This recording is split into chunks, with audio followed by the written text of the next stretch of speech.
Vernalization.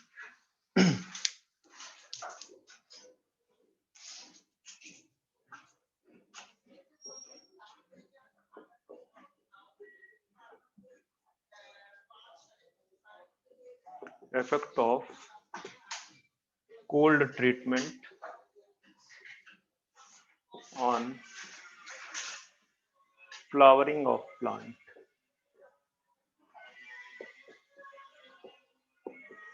is known as vernalization. इसको Z कर लो बेटा।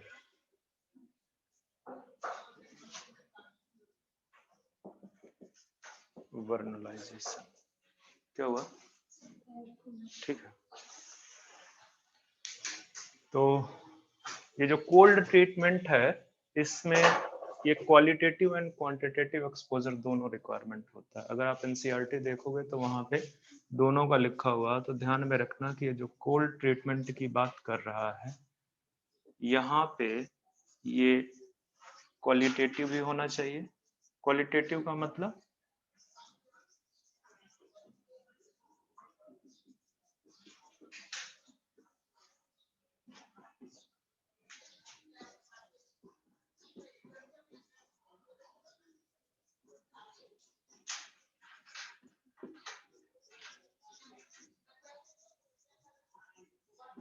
दोनों इंपॉर्टेंट पैरामीटर है,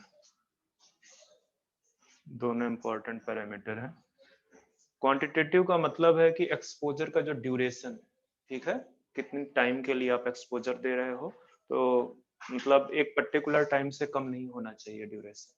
और जो क्वालिटेटिव है, क्वालिटेटिव का मतलब है कि कितना टेम्परेचर दे रहे हो, लोअर कर रहे हो तो कितने डिग्री सेल्सियस। जनरली ये माना जाता है 10 डिग्री सेल्सियस के आसपास, ठीक है, 10 डिग्री सेल्सियस आर लोअर, ठीक है, इतना, या 1 डिग्री सेल्सियस से एक रेंज दे देते हैं 1 to 10 डिग्री सेल्सियस, ठीक है, इसको रेंज पे ले लो बेटर रहेगा, 1 to 10 डिग्री सेल्सियस ये रेंज, ठीक है।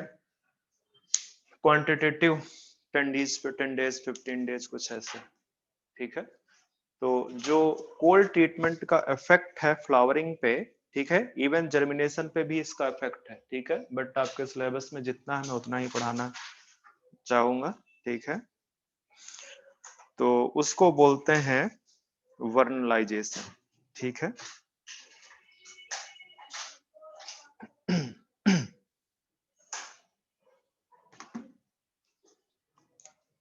तो यहाँ पे अगर क्वांटिटेटिव में लिखना चाहते हो तो लिख दो फ्यू डेज, ठीक है, फ्यू डेज एटलीस्ट, कम से कम फ्यू डेज।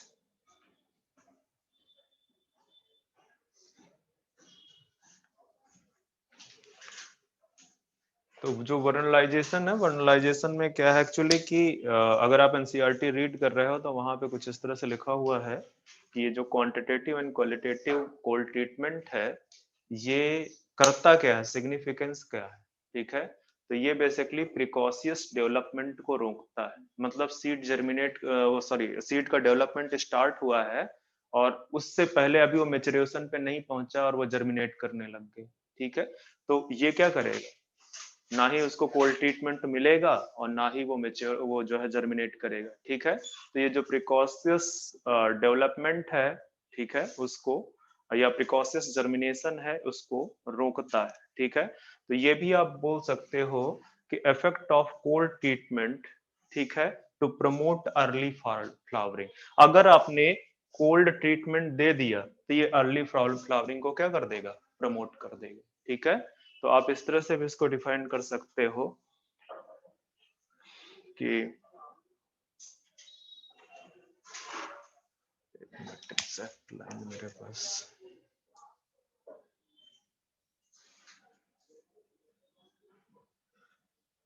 ठीक, qualitative and quantitative requirement of cold temperature, cold temperature, ठीक है। qualitative and quantitative requirement of cold temperature to promote early flowering. Early flowering, तो ये भी आप जो है ध्यान में रखना पूरा का पूरा, ठीक है, कि अगर आप कोल्ड ट्रीटमेंट देते हो तो वो अर्ली फ्लावरिंग को प्रमोट करेगा। अब इसमें आप एग्जाम्पल पे देख सकते हो, या एक और पॉइंट लिख लो, फिर मैं आपको एग्जाम्पल दिखाता हूँ। एक और पॉइंट वही जो मैं बोल रहा हूँ कि जो प्रिकॉशियस डेवलपमेंट है उसको स्टॉप करता है।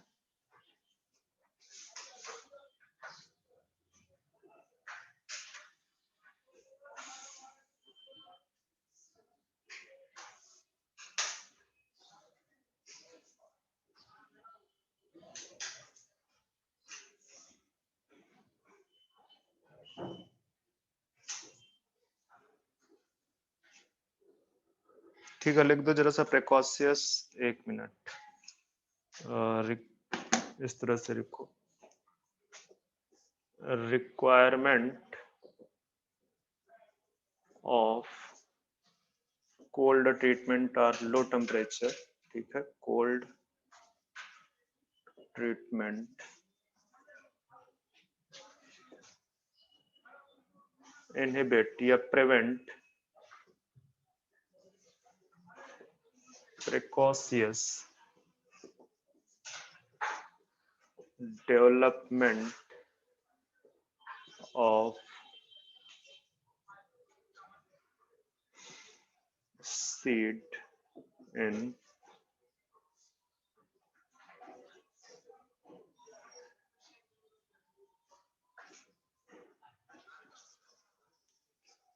अर्ली सीजन, ठीक है, अर्ली सीजन।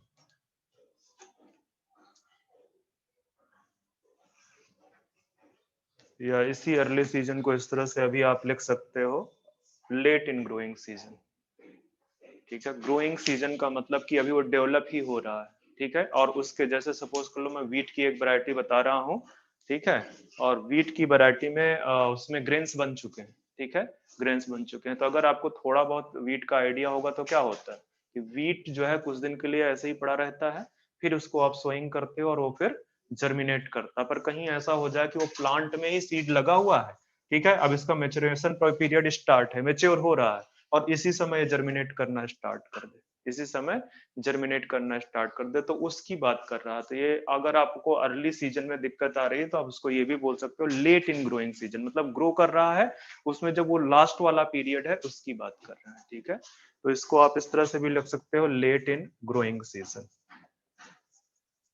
अगर ग्रोइंग सीजन के रिस्पेक्ट में बात कर रहे हो तो इसको लेट बोलोगे, नहीं तो आप ये बोल सकते हो कि जो एक पर्टिकुलर मेच्योरिटी है, सपोज कर लो यहाँ पे आपने ग्रेन को हार्वेस्ट किया है और एक ड्यूरेशन है जहां पे डोरमेंसी पीरियड होती है उस ड्यूरेशन पे, और यहाँ पे जाके आप सीड को जर्मिनेट कर सोइंग करते हो, ठीक है, यहाँ पे, और तब जाके उसमें जर्मिनेशन स्टार्ट होता है। तो अगर आप जो है क्या कहते हैं, ये जो पर्टिकुलर डोरमेंट पीरियड है इसके अर्ली सीजन में कहीं जर्मिनेशन की बात की जाए तो उस तरह से उसको अर्ली सीजन बोल सकते हो, नहीं तो उसको बोल सकते हो लेट इन ग्रोइंग सीजन। चलो अब मैं बताता हूँ दो एग्जाम्पल इसके। एक है मोनो जो है आपके जो एनुअल प्लांट है, और दूसरे हैं बाइनियल प्लांट। तो जो एनुअल प्लांट है उसमें एग्जाम्पल लेंगे वीट का हम, ठीक है। तो एग्जाम्पल लिख दो आप एनुअल प्लांट, और उसमें हम लिखते हैं एग्जाम्पल वीट का। तो बच्चे वीट में दो वैरायटी है, एक विंटर वैरायटी है और दूसरी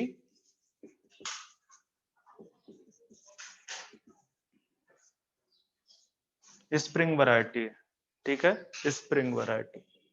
पढ़ा है कि नहीं एनसीईआरटी? इतना तो लेट मत चलो,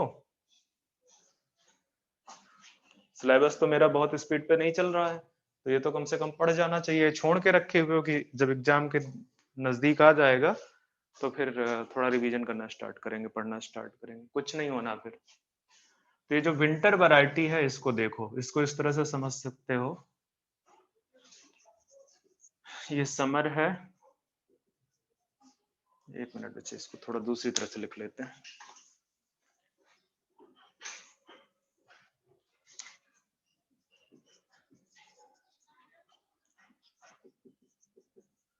ये यहाँ पे कहीं समर और विंटर के बीच में कौन सा सीजन आता है वो बताओ, मुझे नहीं पता।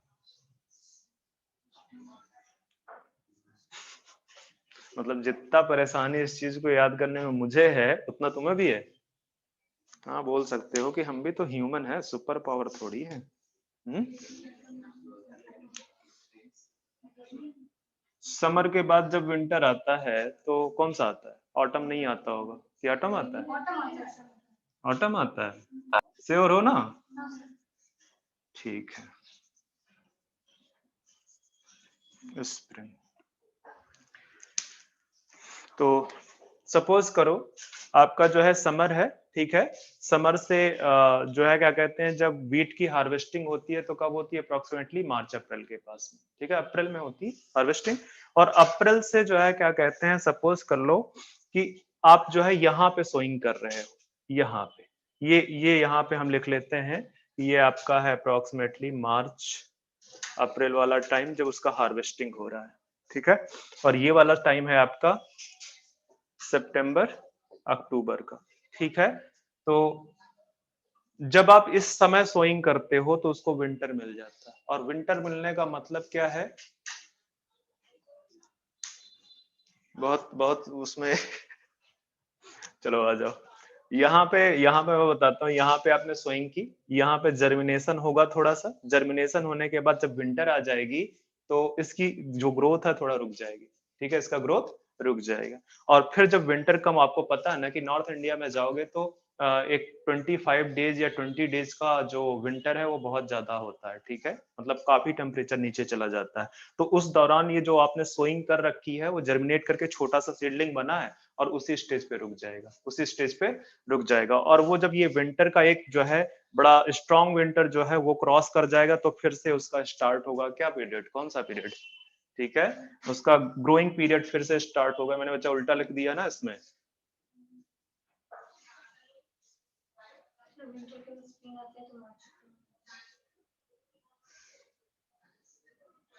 ये क्या है?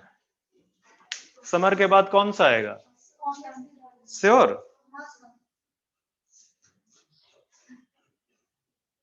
तो फिर समर के बाद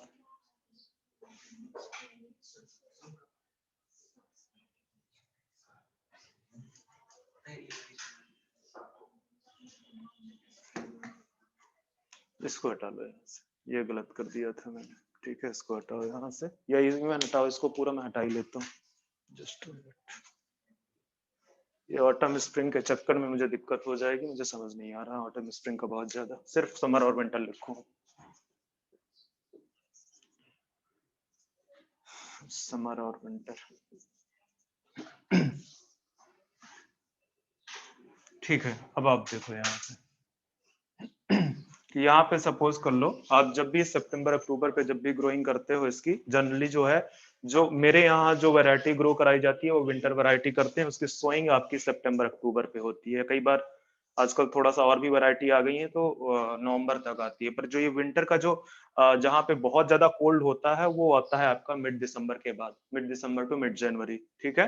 तो ये जो है क्या कहते हैं, यहाँ पे जो जर्मिनेशन हुआ है वो बस एक छोटा सा सीडलिंग बन के रह जाएगा। और जब तक वो हैश विंटर कंडीशन क्रॉस नहीं कर जाएगा उसमें कोई ग्रोथ नहीं होगी, ठीक है। और जब जो है ये हैश विंटर क्रॉस कर जाएगा तो उसमें पूरा जर्मिनेशन वगैरह होगा, ठीक है, पूरा जर्मिनेट करेगा। और जर्मिनेट करने के बाद आप समर तक जाके, समर में अगर इसको आप अप्रैल वगैरह कर लेते हो, ठीक है, अप्रैल इस समर से थोड़ा पहले कर लो, तो यहाँ पे जाके इसकी हार्वेस्टिंग हो जाती है, हार्वेस्टिंग हो जाती है। तो ये पूरा का पूरा जो ड्यूरेशन है, ये पूरा का पूरा ड्यूरेशन ले लेता है कितना, अप्रोक्सीमेटली 4 मंथ, ठीक है, 4 मंथ। पर एक और वैरायटी आती है, ठीक है, जिसको आप यहाँ पे सोइंग कराओगे ठीक है, और यहाँ पे सोइंग कराओगे तो आपको जो है वो सीजन में समर तक आपको हार्वेस्टिंग करा देगा जाके, ठीक है। पर वो वैरायटी का है, अगर आप विंटर वैरायटी ग्रो करा रहे हो तो विंटर वैरायटी को बिना ये वाला विंटर वाला पीरियड दिए आप उसमें फ्लावरिंग इंड्यूस नहीं करवा सकते, ठीक है। मतलब कि इस विंटर वैरायटी को अगर आप यहाँ पे ग्रो करा रहे हो तो कुछ नहीं होने वाला है।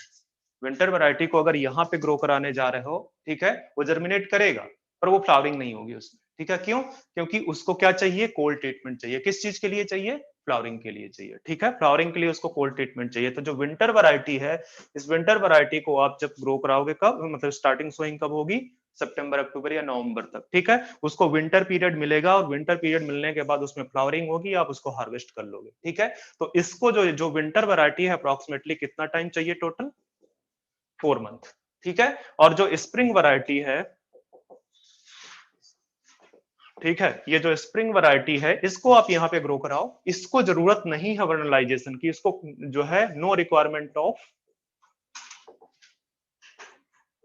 ऑफ कोल्ड ट्रीटमेंट, इसको कोल्ड ट्रीटमेंट की जरूरत नहीं है, ठीक है, कोल्ड ट्रीटमेंट की जरूरत नहीं है, ठीक है। इसको आप यहाँ पे ग्रो कराओ, आपको ये जो है यहाँ तक ग्रेन्स दे देगा। मतलब इसका जो पीरियड है टोटल, आप ये बोल सकते हो 60 to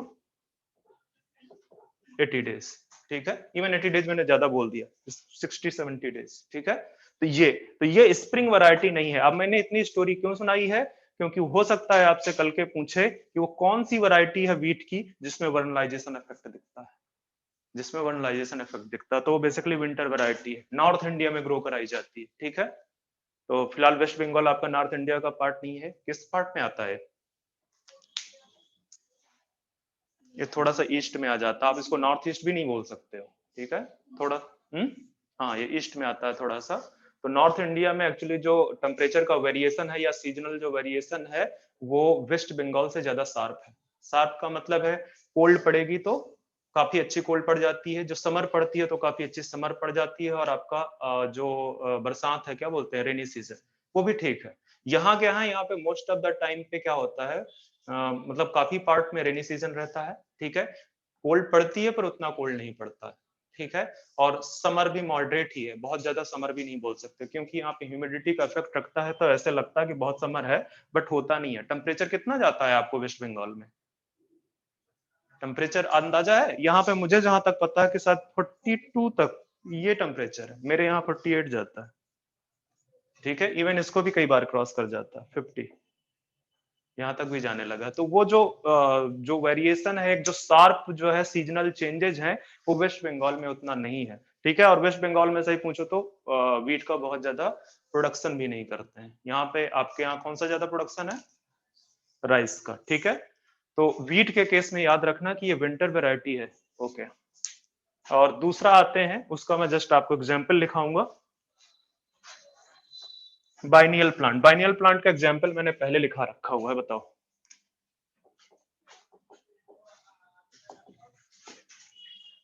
ठीक है, बाइनियल प्लांट एग्जाम्पल बताओ मुझे, लाइक रेडिस, ठीक है। तो इसका भी वही सेम सिचुएशन है कि अगर आप, अब इसको थोड़ा सा आपको देखना पड़ेगा, टेम्परेट एंड ट्रॉपिकल और सब ट्रॉपिकल रीजन, हम किस में आते हैं, मोस्टली हमारा जो पार्ट है इंडिया का वो किस रीजन पे है, सब ट्रॉपिकल रीजन पे है, ठीक है। तो यहाँ पे अगर आप देखो सेम चीज यहाँ बना लो, समर विंटर, ठीक है, मैं पूरा नहीं बना रहा हूं। तो यहाँ पे हमारे यहाँ जब ग्रोइंग करते हैं इसकी इसकी जो सोइंग है वो बेसिकली विंटर से पहले है, ठीक है। विंटर से पहले इसका कोल्ड ट्रीटमेंट मिल जाता है, तो ये समर से पहले पहले अप्रोक्सीमेटली वही मार्च वार्च के आसपास इसको हार्वेस्ट कर लेते हैं, मार्च वार्च के आसपास हार्वेस्ट कर लेते हैं, ठीक है। बट अगर कहीं इसको विंटर के बाद आप ग्रो कराओ, कहीं इसको विंटर के बाद ग्रो कराओ, तो ये पूरा आएगा, ये पूरा इस तरह से जाएगा और यहीं पे हार्वेस्ट होगा, ठीक है। तो इसलिए इसको बाइनियल बोल रहे हैं। टेम्परेट में तो ये बाइनियल है, याद रखना, टेम्परेट में तो ये बाइनियल है, बट आप अपने यहाँ की बात करोगे रेडिस की तो एनुअल है। आप देख लो ना, एनुअल ही है, 2 सीजन लिया, यहाँ से विंटर पे चला और समर का आते आते क्या हो गया, हार्वेस्ट हो गया। क्या कुछ पता नहीं है क्या, एग्रीकल्चर को कुछ पता ही नहीं है? ऐसे मेरी तरफ देख रहे हो जैसे कि कुछ देखा ही नहीं, रास्ते में चलते चलते कुछ नहीं दिखाई देता है। चलो अच्छी बात है, बस आप ये याद रख लेना, ठीक है। तो टेम्परेट में ये 2 ग्रोइंग सीजन है इसके, 2 ग्रोइंग सीजन इसीलिए है क्योंकि उनको क्या चाहिए, कोल्ड ट्रीटमेंट चाहिए। और जो आपका ट्रॉपिकल है वहां पे 1 ग्रोइंग सीजन, ठीक है। क्यों, क्योंकि कोल्ड ट्रीटमेंट तो उसको पहले ही मिल गया ना, ठीक है। यहाँ पे आपने सोइंग की है, विंटर मिल गई और आगे वो फ्लावरिंग वगैरह का काम हो गया। बट अगर जो है टेम्परेट उसमें जाओगे, यहाँ पे ग्रो करा रहे हो या अपने यहाँ ही आप यहाँ पे ग्रो करा दो, यहाँ पे ग्रो कराओ, ये पूरा का पूरा लेगा और वापस आके फिर से, मतलब 2 साल ले लेगा इसको पूरा फ्लावरिंग तक, ठीक है, क्योंकि उसको उतना टाइम चाहिए, उतना टाइम चाहिए। तो ये आपका वर्नलाइजेशन है। मैं डॉर्मेंसी के पहले बारे में सारी चीजें बच्चे पहले भी बता चुका हूं, तो अपन एनसीईआरटी में देख लेना, हाँ, 3-4 लाइन लिखा हुआ है डॉर्मेंसी के बारे में वहां पे। ठीक है, तो डॉर्मेंसी क्या है? सस्पेंडेड ग्रोथ स्टेज है to pass the unfavourable condition of environment. ठीक है, और डॉर्मेंसी कौन मेंटेन रखता है? Abscisic acid. और कौन उसको तोड़ता है? Gibberellic acid. इससे ज्यादा नहीं जरूरत है। कई बार क्या होता है कि डॉर्मेंसी कई सारी चीजों की वजह से हो जाता है। ठीक है, तो डॉर्मेंसी ब्रेक करने में बड़ा डिफिकल्टी आती है। जैसे मैं एक एग्जांपल बताता हूं कि जो पीपल का सीड है। अब बोलो पीपल का सीड कहाँ से आ गया भाई? पीपल का भी फ्रूट होता है छोटा सा। ठीक है, फाइकस के जितने भी छोटे होते हैं वो ऑलमोस्ट स्फेरिकल से होते हैं और छोटे छोटे होते हैं। फाइकस में गूलर थोड़ा सा बड़ा है, अदरवाइज फाइकस में ज्यादातर इतने इतने होते हैं। ठीक है, तो उसके अंदर सीड्स होते हैं। अब सीड की जो कवरिंग है, कोट, वो बहुत हार्ड होता है। इतना हार्ड होता है कि वो जर्मिनेट नहीं कर सकता अगर उसमें कोई ट्रीटमेंट ना दिया जाए। तो उसका ट्रीटमेंट क्या होता है कि जब बर्ड्स उसको खाती है, ठीक है, और खाने के बाद वो उसके इंटेस्टाइन से, मतलब उसके एलिमेंट्री कैनाल से पास होता है, तब जाके उसमें एंजाइम्स का इफेक्ट होता है। और इसके बाद वो जब उससे पास होता है उसके फीकल मैटर से, तब वो जर्मिनेट करने में कैपेबिलिटी होती है उसकी। अदरवाइज अगर वो उसके इंटेस्टाइन से पास ना हो तो वो जर्मिनेट नहीं कर सकता। ठीक है, तो ये सारे इफेक्ट हैं, मतलब उसका सीड कोट हार्ड होने की वजह से। अब अगर आप उसको ग्रो ही कराना चाहते हो तो आप उसको या तो कोई सरफेस पे रब करो ताकि उसका सीड कोट क्या हो जाए, कमजोर हो जाए। ठीक है, और फिर वो जर्मिनेट कर सकता है। या कई सारे सीड्स ऐसे हैं जहां पे कुछ इनहिबिटर्स प्रेजेंट होते हैं, केमिकल्स प्रेजेंट होते हैं, जैसे फेरुलिक एसिड। ठीक है, फेरुलिक एसिड और भी कई सारे हैं, तो वो बेसिकली उसको इनहिबिट करते हैं। पर होता क्या है कि जो है, जब वाटर का इफेक्ट पड़ता है तो वो बेसिकली लीच आउट कर जाते हैं केमिकल्स, और लीच आउट हो जाने के बाद फिर वो जो है क्या कर सकते हैं, जर्मिनेट कर सकते हैं। कंजस्शन नहीं लग रहा है यहाँ पे। चलो आगे बढ़ते हैं। तो यहां से हमारा ये चैप्टर खत्म हो चुका है। हम आते हैं ट्रांसपोर्ट इन प्लांट्स। एनसीईआरटी में चैप्टर का नाम क्या है? प्लांट पेटा रिलेशन या ट्रांसपोर्ट इन प्लांट? ठीक है, तो ट्रांसपोर्ट इन प्लांट्स पहले देख लेते हैं, थोड़ा सा इंट्रोड्यूस करते हैं ट्रांसपोर्ट में। ठीक है, तो जो प्लांट का जो ट्रांसपोर्ट है, मैं स्पेशली इसी की बात कर रहा हूं, जो प्लांट का ट्रांसपोर्ट है, इसमें दो टाइप के ट्रांसपोर्ट आपको दिखेंगे। एक शॉर्ट डिस्टेंसेस पे ट्रांसपोर्ट जो है, ठीक है, शॉर्ट डिस्टेंसेस, और दूसरे ट्रांसपोर्ट जो है लॉन्ग डिस्टेंसेस ट्रांसपोर्ट। ठीक है, तो ये जो लॉन्ग डिस्टेंसेस ट्रांसपोर्ट है, इनको बोलते हैं क्या? क्या बचे? क्या हुआ? आपस में कम्युनिकेशन क्यों चल रहा है? तो ये जो लॉन्ग डिस्टेंसेस ट्रांसपोर्ट है, इनको क्या बोलते हैं?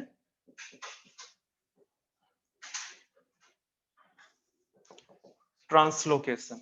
और ये जो लॉन्ग डिस्टेंस ट्रांसपोर्ट है, ये बल्क में होते हैं, मतलब ज्यादा मटेरियल का ट्रांसपोर्ट होता है बल्क में। ठीक है, बल्क में ट्रांसपोर्ट होगा। ये जो शॉर्ट डिस्टेंस आपके ट्रांसपोर्ट है, ये दो टाइप के होंगे आपके। शॉर्ट डिस्टेंस ट्रांसपोर्ट आपके दो टाइप के होंगे। कौन कौन से हैं? एक आपका है इंट्रासेलुलर, मतलब सेल के अंदर, और दूसरा एक्स्ट्रा सेलुलर, या आप इंटर सेलुलर भी बोल सकते हो। ठीक है, एक्स्ट्रा सेलुलर कर लेते हैं ये। ओके, अब ये जो इंट्रासेलुलर ट्रांसपोर्ट है, इंट्रासेल के अंदर का जो ट्रांसपोर्ट है, ये इसमें आप दो एग्जांपल दे सकते हो। एक है आपका एक्टिव ट्रांसपोर्ट,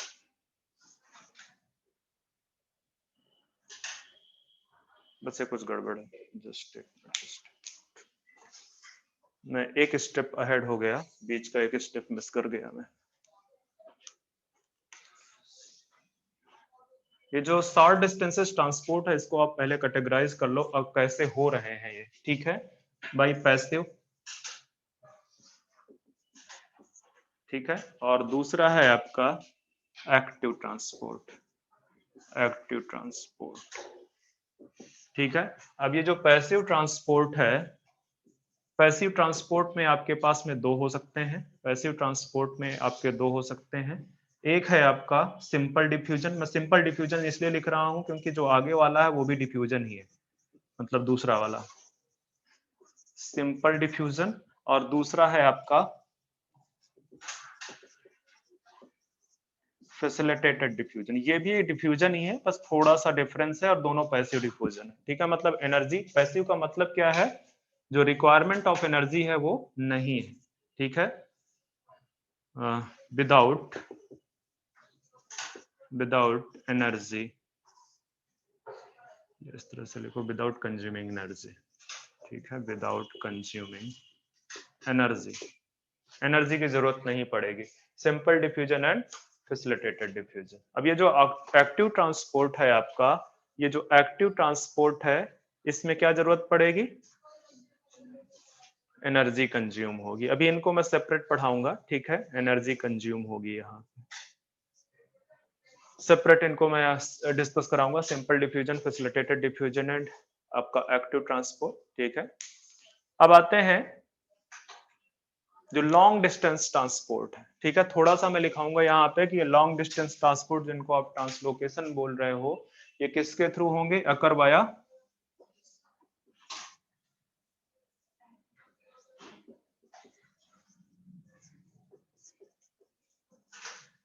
ठीक है, जाइलम एंड फ्लोएम। या आप सीधे सीधे लिख सकते हो अकर वाया वेस्कुलर टिश्यू। ठीक है, वेस्कुलर टिश्यू भी लिख सकते हो, यहाँ पे लिख दो वेस्कुलर टिश्यू। ठीक है, जाइलम एंड फ्लोएम। अब ये इधर वाला पार्ट अगर लिख गया हो तो मैं जरा सा इरेज कर दूं। ठीक है, जाइलम आपका यूनिडायरेक्शनल फ्लो होगा और जो फ्लोएम होगा आपका बाई डायरेक्शनल होगा। ठीक है, तो इधर का शायद आपने लिख लिया होगा, इसको मैं इरेज कर लेता हूँ जरा। तो आप यहां लिख दो कि ये आपका यूनिडायरेक्शनल फ्लो होगा। ठीक है, यूनिडायरेक्शनल। और क्या ट्रांसपोर्ट करेगा यहां से, water and mineral, water and mineral. अच्छा, एक और चीज ध्यान में रखना है। ठीक है, क्या ध्यान में रखना है कि कहां से कहां होगा, फ्रॉम रूट टू सूट। ठीक है, यही तो होता है ना, रूट टू सूट। ठीक है, रूट टू सूट होगा। अब अगर जरा सा फ्लोएम वाला देख लो, फ्लोएम। ठीक है, तो ये आपका मैंने अभी भी क्या बोला, बाई डायरेक्शनल फ्लो है यहाँ पे। ठीक है, दूसरा आपका क्या ट्रांसपोर्ट करेगा, फूड, सॉरी फोटोसिंथेट लिख दो या फूड लिख दो। ठीक है, बेटर है फोटोसिंथेट लिखो बच्चे, फोटोसिंथेट। और क्या करेगा बता सकते हो, मेजर तो फोटोसिंथेट ही करने वाला है। दूसरा एक और चीज बोल सकते हो, हार्मोन्स। पर बच्चे हार्मोन्स आपका जाइलम भी करता है। ठीक है, वो मैंने नहीं लिखाया है। ठीक है, ये आपका जाइलम भी करता है और फ्लोएम भी करता है। अगर आपको ऑक्सीजन वगैरह याद है तो मैंने ट्रांसपोर्टेशन वहां पे लिखाया है किसके थ्रू हो रहा है। चलो, अब ये यहाँ पे आपका हो जाएगा from source to sink. Source मतलब क्या, सोर्स का मतलब क्या है, जहां पे बन रहा है। ठीक है, या सप्लाइंग सेंटर बोल सकते हो इसको, क्या कर सकते हो, सिंक को रिसीविंग सेंटर। ठीक है, फ्रॉम सोर्स टू सिंक, जहां पे सिंथेसिस हो रही है वहां से अदर पार्ट जहां पे उसको रिसीव करके उसका यूज होना है। ठीक है, तो ये बेसिकली आपको जब ट्रांसपोर्ट इन प्लांट्स पढ़ोगे तो दो टाइप में पढ़ोगे, मतलब दो पार्ट में पढ़ोगे, एक शॉर्ट डिस्टेंसेस ट्रांसपोर्ट, दूसरे लॉन्ग डिस्टेंसेस ट्रांसपोर्ट। तो पहला जो शॉर्ट डिस्टेंसेस ट्रांसपोर्ट है इसको हम स्टडी करेंगे, मतलब इसको इसको सीखने के लिए हमको एक और चीज की जरूरत पड़नी है, प्लांट वाटर रिलेशन। ठीक है, और प्लांट वाटर रिलेशन में कई सारे टेक्निकल टर्म्स हैं, हमको उनको जानने की जरूरत है।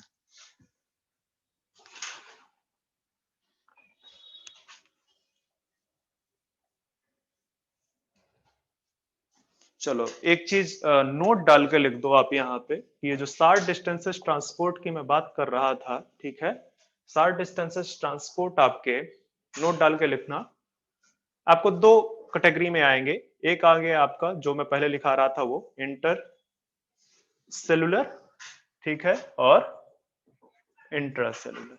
इतना ही होगा, इतना ही पढ़ना है। मतलब शॉर्ट डिस्टेंस में कितना, कि जैसे ये एक सेल है और ये एक सेल है, इन दोनों के बीच का जो ट्रांसपोर्ट है वो, और इंट्रासेलुलर में ये एक सेल है, यहाँ पे अगर कोई चीज है तो वो यहाँ पे कैसे पहुंचेगा, मतलब इसमें कैसे। ठीक है, तो जो आपका इंट्रासेलुलर ट्रांसपोर्ट है, इंट्रासेलुलर ट्रांसपोर्ट वो है आपका क्या, लाइक साइक्लोसिस, साइक्लोसिस कुछ नहीं है, this is the cytoplasmic streaming. Cytoplasmic streaming को क्या बोलते हैं? साइक्लोसिस बोलते हैं। अब साइक्लोसिस में अगर देख लो, आपको दो टाइप के देखने को मिलेंगे, ठीक है। एक का नाम है रोटेशन, दूसरे का नाम पता नहीं है मुझे एग्जैक्टली, मैं बता देता हूं कैसे। ये जैसे एक सेल है, अब एक सेल, चूंकि प्लांट सेल की बात कर रहे हैं तो अंदर क्या होगी? वैक्यूल होगी। अब अगर वैक्यूल में इस तरह से ट्रांसपोर्टेशन हो रहा हो, वैक्यूल के चारों, मतलब कहने का कि एक ही सिंगल वैक्यूल प्रेजेंट है, ठीक है, और उसके चारों तरफ, ठीक है, इस तरह का हो रहा है। दूसरा एक तरीका हो सकता है कि कई सारी आपकी प्रेजेंट है क्या, वैक्यूल, और सारी वैक्यूल्स के चारों तरफ इस तरह से ट्रांसपोर्ट हो रहा है, ठीक है, इस तरह से। तो इस तरह से दो टाइप का आपको ये इंट्रासेलुलर ट्रांसपोर्ट मिलेगा, और डिपेंड करता है कि कितनी वैक्यूल्स प्रेजेंट है वहां, ठीक है। और इंट्रासेलुलर में इस तरह से ट्रांसपोर्ट है। अब इसके दो तीन मेथड हो सकते हैं। कौन से मेथड हो सकते हैं? ये जो मैंने लिखा है यहाँ, simple diffusion, facilitated diffusion and active transport, ठीक है, एक्टिव ट्रांसपोर्ट। यहाँ पे भी डिफ्यूजन काम में आएगा। ये जो मूवमेंट हो रहा है, ये बेसिकली एक्टिव मूवमेंट है, ये वाला एक्टिव मूवमेंट। बट इसका मतलब ये नहीं है कि यहाँ पे डिफ्यूजन नहीं है, डिफ्यूजन होगा। यहाँ पे भी वाटर है, डिफ्यूजन होगा यहाँ पे, तो डिफ्यूजन तो है ही, ठीक है। बस वो जो फैसिलिटेटेड डिफ्यूजन है और एक्टिव ट्रांसपोर्ट है, ठीक है। एक्टिव ट्रांसपोर्ट में स्पेशली जो कैरियर प्रोटीन के थ्रू है, ठीक है। एक्टिव ट्रांसपोर्ट यहाँ पे भी है, याद रखना कि जो साइक्लोसिस है ये विद कंजम्पशन ऑफ एनर्जी होता है, विद कंजम्पशन ऑफ, ये इसमें ऐसा नहीं है कि बिना एनर्जी के ये स्ट्रीमिंग हो रही है, ठीक है, with consumption of energy, energy consume हो रही है वहां पे।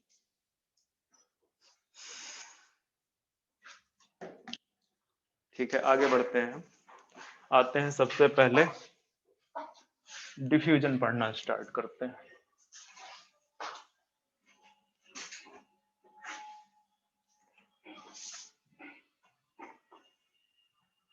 तो सिंपल डिफ्यूजन की बात करेंगे हम। मेरे डिफ्यूजन लिखने का मतलब यहाँ पे कौन सा डिफ्यूजन है? Simple diffusion. और डिफ्यूजन कुछ नहीं है, ठीक है, जो मूवमेंट है पार्टिकल्स, किसी भी पार्टिकल्स का, वो मॉलिक्यूल हो सकता है, वो एटम हो सकता है, वो आयन हो सकता है, उसका अपनी हायर कंसंट्रेशन से अपनी लोअर कंसंट्रेशन तक का जो मूवमेंट है, उसी को आप क्या बोलते हो? डिफ्यूजन, ठीक है। कोई एनर्जी कंज्यूम नहीं हो रही है, कोई कैरियर प्रोटीन नहीं है, मतलब कैरियर बीच में नहीं है, अपने आप। और अपने आप कब होगा? उसकी जब फ्री एनर्जी है, उसकी वजह से, ठीक है। तो यहाँ पे लिख दो,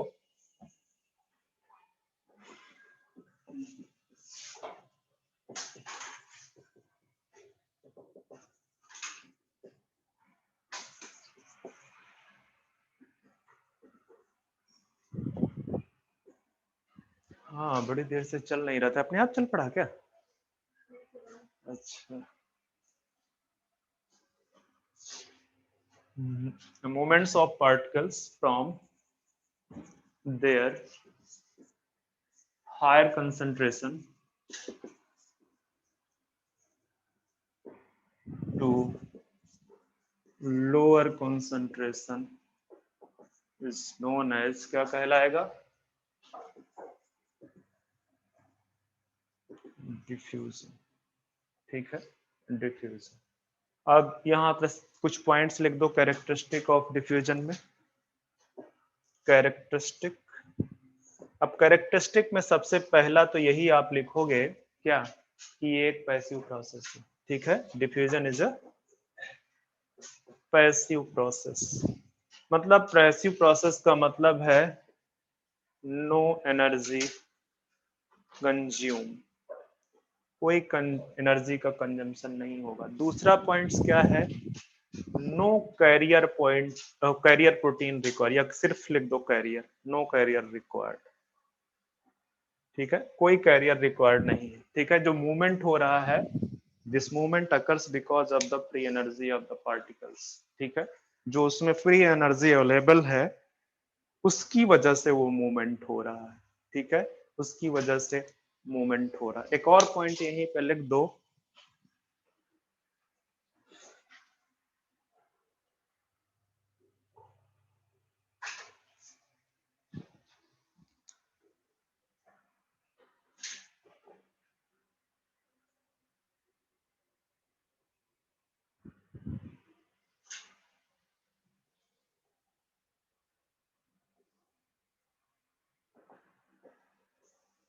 diffusion occurs due to concentration gradient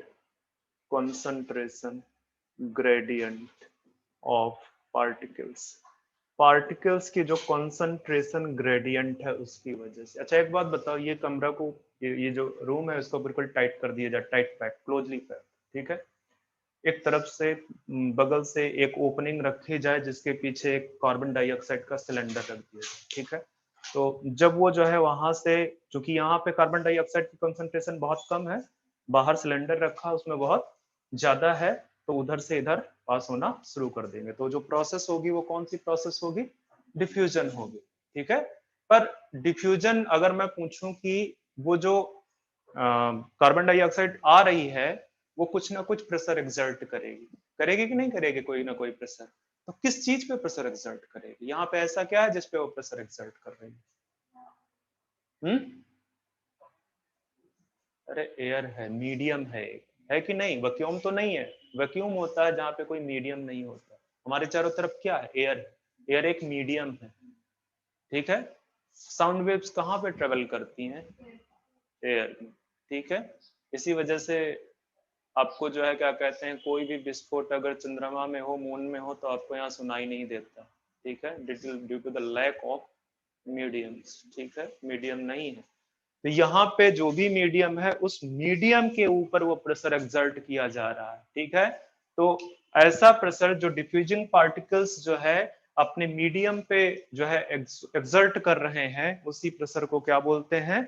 diffusion pressure. तो आप सिंपली बोल सकते हो the pressure exerted by the diffusing particles is known as diffusion pressure, ठीक है। तो डिफ्यूजन प्रेशर वाला पार्ट में थोड़ा बाद में लिखाता हूँ, एक दो कैरेक्टरिस्टिक और हैं जिनको आप मेंशन कर लो। मुझे टाइम बताओ, मुझे टाइम कितना हो गया? 12:45। अभी सिर्फ 45 मिनट हुए हैं ना? ठीक है।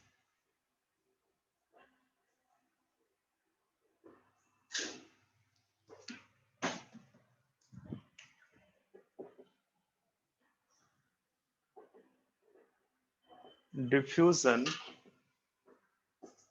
Continue till the equilibrium established।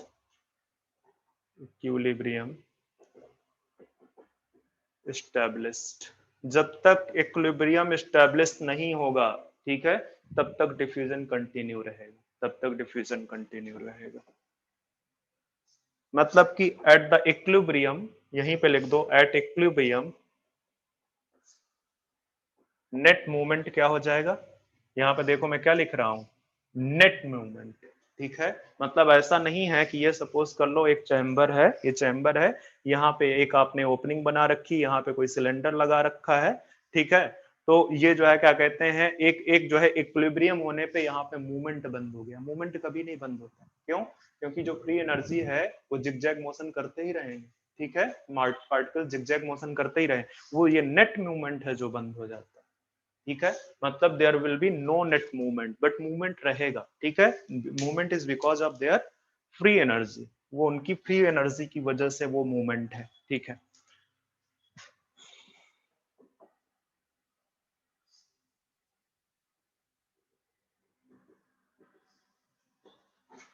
Diffusion depends on, बताओ किस किस पे डिफ्यूजन? आपके केमिस्ट्री सर पढ़ा चुके होंगे सब, इसको पढ़ा चुके हैं कि नहीं? हाँ तो बताओ डिफ्यूजन किस पे डिपेंड करता है? कॉन्सेंट्रेशन ग्रेडियंट, और अगर कॉन्सेंट्रेशन ग्रेडियंट बना है तो आपका क्या बनेगा? प्रेशर ग्रेडियंट डेवलप होगा, ठीक है।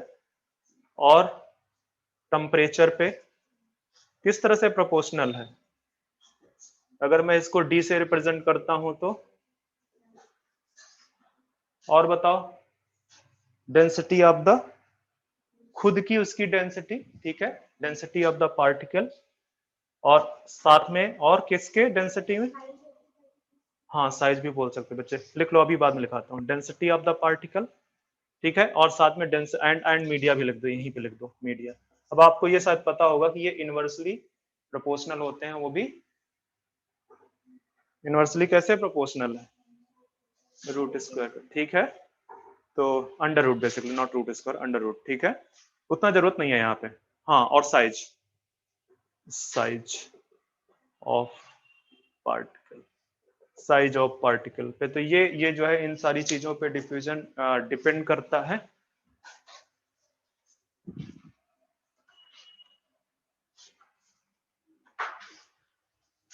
Rate of diffusion, actually rate of diffusion की बात हो रही है, रेट ऑफ डिफ्यूजन के टर्म में एक और चीज बता देता हूं आपको, जो रेट ऑफ डिफ्यूजन है सबसे ज्यादा किसकी होगी,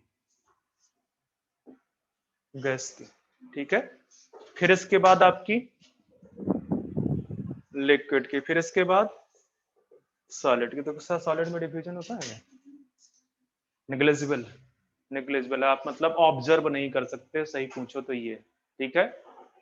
इसको वो आपको और भी एक तरीके से बोल सकता, हो सकता है गैस में गैस लिक्विड, गैस सॉलिड, इस तरह से बना सकता है, ठीक है, लिक्विड में लिक्विड लिक्विड, लिक्विड सॉलिड, ठीक है, इसी तरह से सॉलिड का अपना, ठीक है, तो उस हिसाब से देख लेना, बट वो शायद केमिस्ट्री का पार्ट हो जाएगा, ठीक है। तो ये जो रेट ऑफ डिफ्यूजन है सबसे ज्यादा गैस में है, फिर लिक्विड में है, और फिर आपका सॉलिड में है। आते हैं डिफ्यूजन प्रेशर पे। डिफ्यूजन प्रेशर सीधे सीधे लिख दो, the pressure exerted by the diffusing particle is known as diffusion pressure. The pressure exerted by diffusing particle is known as, लिख दो, diffusion pressure.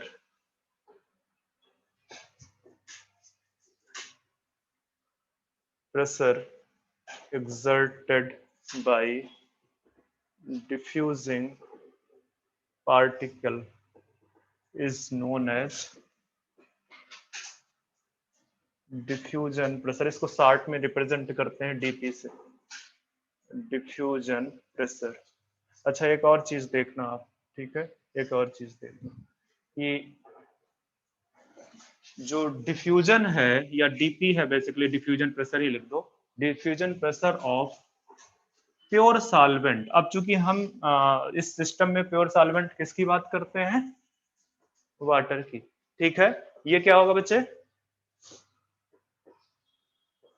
मैक्सिमम, मैक्सिमम मतलब कि जो सोल्यूशन का डिफ्यूजन प्रेशर है ऑलवेज वो क्या होगा, लेस होगा, ठीक है, देन प्योर सॉल्वेंट। मतलब कहने का, अगर मैं यहाँ पे आपके लिए ये एक इस तरह से दो बीकर बना रहा हूं, ठीक है, यहाँ पे आपका ये प्योर वाटर है, और यहाँ पे आपको ये बोला जा रहा है कि दिस इज सोल्यूशन, और आपसे पूछ रहा है कि डीपी आप कंपेयर कराओ, तो आप क्या बोलोगे, diffusion pressure of pure water greater than diffusion pressure of solution. एक और चीज से प्रेजेंट कर सकता है, वो थोड़ी देर के लिए बोल दे प्योर वाटर नहीं है, प्योर वाटर नहीं है, this is the hypotonic solution, this is hypertonic solution, ठीक है। तो हाइपोटोनिक सोल्यूशन का जो डिफ्यूजन प्रेशर ज्यादा होगा, क्यों, क्योंकि वहां पे फ्री वाटर ज्यादा है, ठीक है, वहां पे फ्री वाटर मॉलिक्यूल ज्यादा। एक्चुअली होता क्या है कि जैसे जैसे आप जो है वाटर में सल्यूट पार्टिकल्स ऐड करते जाते हो, वाटर के कुछ मॉलिक्यूल का जो फ्री एनर्जी है वो किसके साथ इंगेज हो जाता है, सल्यूट मॉलिक्यूल के पास, तो free energy of free water molecules क्या हो जाती है, कम हो जाती है, इसी वजह से उनका जो डिफ्यूजन प्रेशर है वो डिक्रीज करने लगता है। तो ये याद रखना कि diffusion pressure of pure solvent is maximum.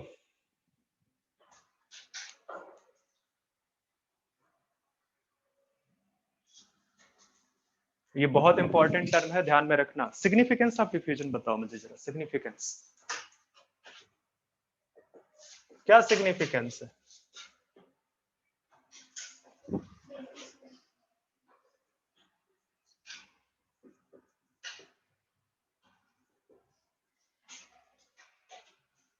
Transport of किसका, लाइक हार्मोन्स, ठीक है, ट्रांसपोर्ट ऑफ हार्मोन्स प्लांट्स के, यस, ठीक है, हार्मोन्स ऑफ प्लांट, ये हो सकता है, और भी कुछ कुछ सिग्निफिकेंस है। ठीक है, आपका गैसेस एक्सचेंज जो हो रहा है, ठीक है, गैसेस एक्सचेंज लिख दो, वो तो आपको वैसे भी पता ही होगा। ठीक है, transpiration,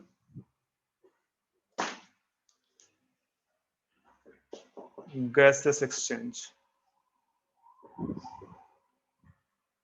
of O2 and CO2, आपका ट्रांसपायरेशन, ट्रांसपायरेशन।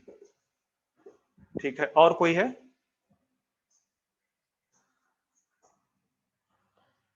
चलो रहने दो, इतना ही बहुत है सिग्निफिकेंस में। आते हैं डिफ्यूजन प्रेशर के आगे, फैसिलिटेटेड डिफ्यूजन। ये आप फैसिलिटेटेड डिफ्यूजन से पहले मैं आपको दो चीजें और बताऊंगा। सबसे पहले एक तो परमिबिलिटी देख लो, परमिबिलिटी।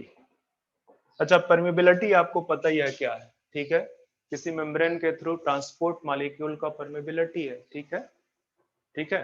अब ये जो परमिबिलिटी के बेस पे आपको देखना है बेसिकली सेल वॉल। ठीक है, परमेबिलिटी के बेस पे आपको देखना है सेल वॉल कितने टाइप की है। यार क्या बोल रहा हूँ, सेल वॉल नहीं, मेम्ब्रेन, नॉट सेल वॉल। ठीक है, मेम्ब्रेन, मेम्ब्रेन। तो आपको 4 टाइप की मेम्ब्रेन्स देखने को मिलेंगी। एक वो मेम्ब्रेन जो इम्परमिएबल मेम्ब्रेन है, ठीक है, मतलब no transport of any particles या सल्यूट और सॉल्वेंट। ठीक है, इस तरह से लिख दो, सल्यूट और सॉल्वेंट। एग्जाम्पल बताओ फटाफट।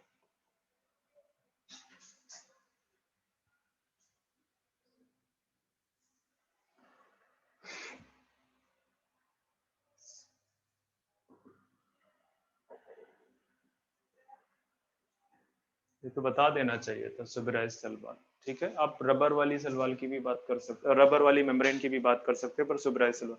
दूसरा, मैं इम्परमिएबल के बाद आ जाऊं क्या?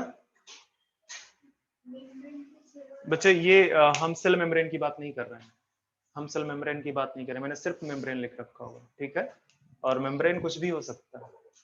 आ जाओ, दूसरा जो है क्या कहते हैं,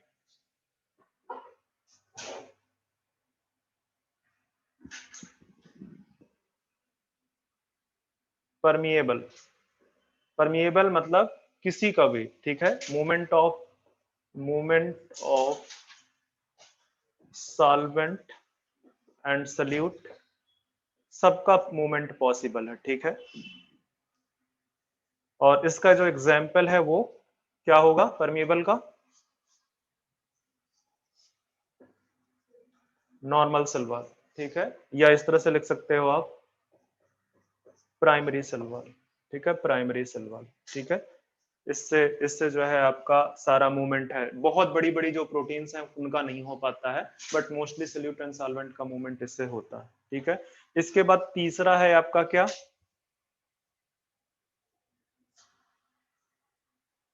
सेमी परमिएबल मेम्ब्रेन। ठीक है, बताओ एग्जांपल बताओ। मतलब कहने का कि कुछ मॉलिक्यूल्स का होगा और कुछ का नहीं होगा। ठीक है, तो या इसी तरह से सिर्फ लिख सकते हो, ओनली ओनली सॉल्वेंट मूवमेंट लिख दो, ओनली सॉल्वेंट मूवमेंट। ठीक है, अब ठीक है, एग्जाम्पल बोलो ना।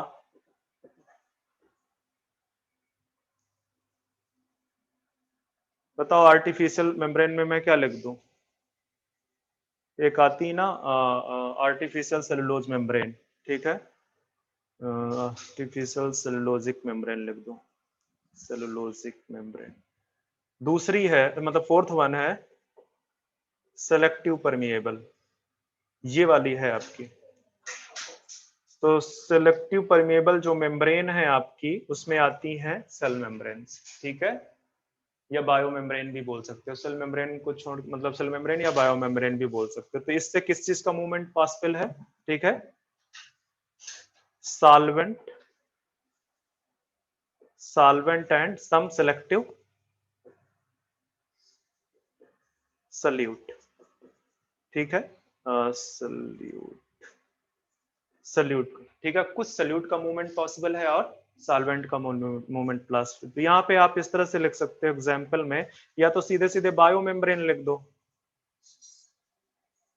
ठीक है, जितनी भी बायो मेम्ब्रेन है। अब आपको लग रहा हो कि बायो मेम्ब्रेन कौन सी है, एक तो सेल मेम्ब्रेन ही है, दूसरी आपकी जो मतलब क्या कहते हैं आपका एंडोप्लाज्मिक रेटिकुलम, आपका माइटोकॉन्ड्रियल की मेम्ब्रेन, आपकी क्लोरोप्लास्ट की मेम्ब्रेन, वो सभी मेम्ब्रेन क्या है, ठीक है, वो बायो मेम्ब्रेन है। तो वो सारी के सारे सिलेक्टिव परमिएबल हैं। तो कंफ्यूज मत होना, इसी वजह से हम बायोलॉजी में जब टर्म यूज करते हैं तो सिलेक्टिव परमिएबल यूज करते हैं, ठीक है। Semi permeable artificial cellulosic membrane है, परमिएबल आपकी सेल वॉल है, इम्परमिएबल में आपके सुबराइज सेल वॉल, अगर आप बायोसिस्टम की बात करते हो। और अगर आप बात करोगे किसकी, आर्टिफिशियल में, तो आप रबर वाली जो मेम्ब्रेन्स है उनको आप बोल सकते हो।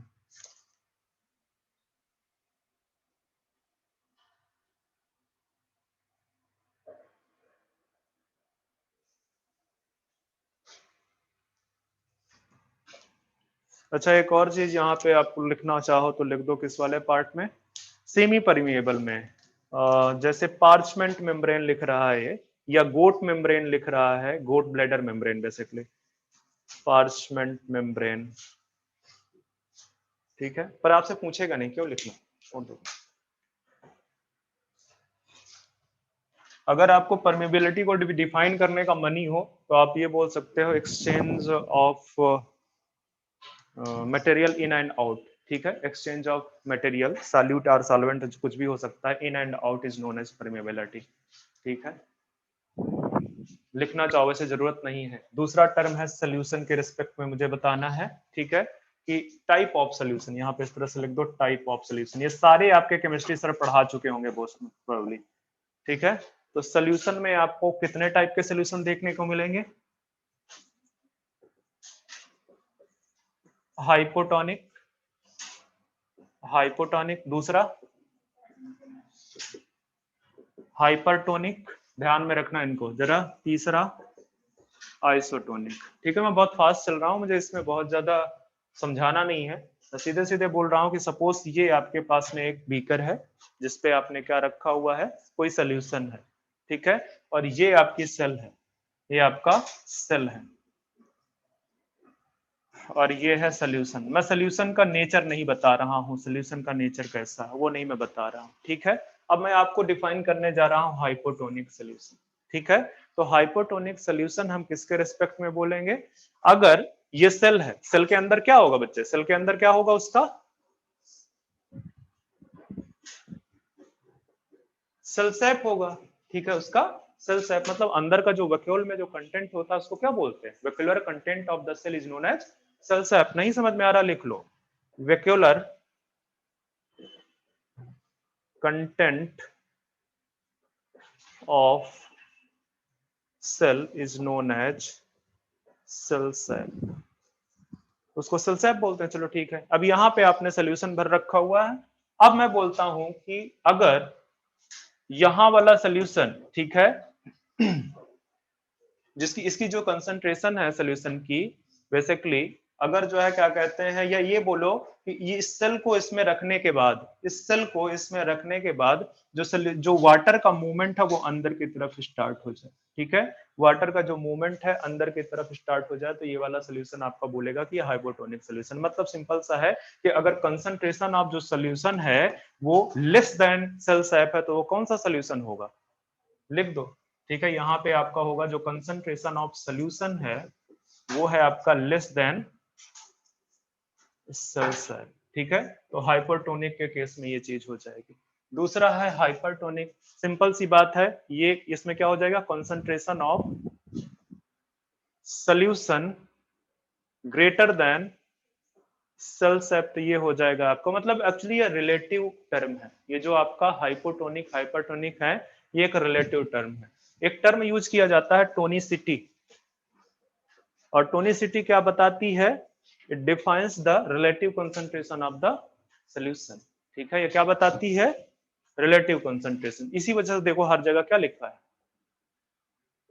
ठीक है, टोनिसिटी। तो वो टोनिसिटी रिप्रेजेंट कर रही है कि वो आप उसको बता रहे हो कि रिलेटिव कंसंट्रेशन कैसा है एक सिस्टम के लिए। ये एक सिस्टम है, उसमें सेल है, उसके बाद सोल्यूशन है, ठीक है, सोल्यूशन को अभी हमने डिफाइन नहीं किया कि किस तरह का। ठीक है, अगर सोल्यूशन की कॉन्सेंट्रेशन सेल्साप से कम है तो उसको बोल देते हो हाइपरटोनिक, हाइपोटोनिक, इसका अगर ज्यादा है तो हाइपरटोनिक, और अगर सेम है, ठीक है, अगर आपका कंसंट्रेशन ऑफ सोल्यूशन सेम है सेल्साप के, तो वो हो जाएगा आपका आइसोटोनिक सोल्यूशन, वो आपका आइसोटोनिक सोल्यूशन हो जाएगा। तो ये आपको मैंने डिफाइन कर दिया सोल्यूशन में हाइपोटोनिक, हाइपरटोनिक एंड आइसोटोनिक। समझाना इसलिए बहुत जरूरी था क्योंकि मुझे इस पे ही सारी चीजें, आगे जितनी चीजें समझानी है इसी पे समझाना है मुझे। ठीक है,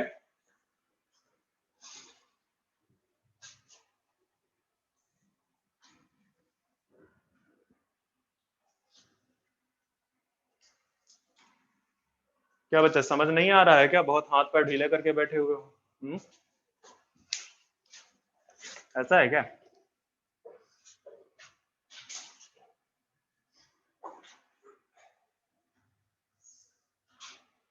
चलो, ऑस्मोसिस से पहले अभी हमको खत्म करना है। चलो दोनों चीज पहले बढ़ा देता हूं। Facilitated diffusion, diffusion,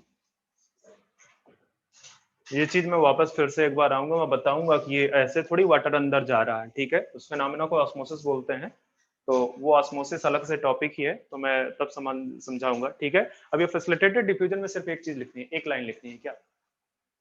diffusion of particles, या आप बोल सकते हैं मॉलिक्यूल एटम्स और आयंस थ्रू कैरियर प्रोटीन। ठीक है, diffusion of solutes through carrier protein. और एक चीज लिखनी है, विदाउट एक्सपेंडिचर ऑफ एनर्जी, कोई एनर्जी का एक्सपेंडिचर नहीं होगा, तो इस वाले मूवमेंट को, इस वाले डिफ्यूजन को आप फैसिलिटेटेड डिफ्यूजन बोलोगे।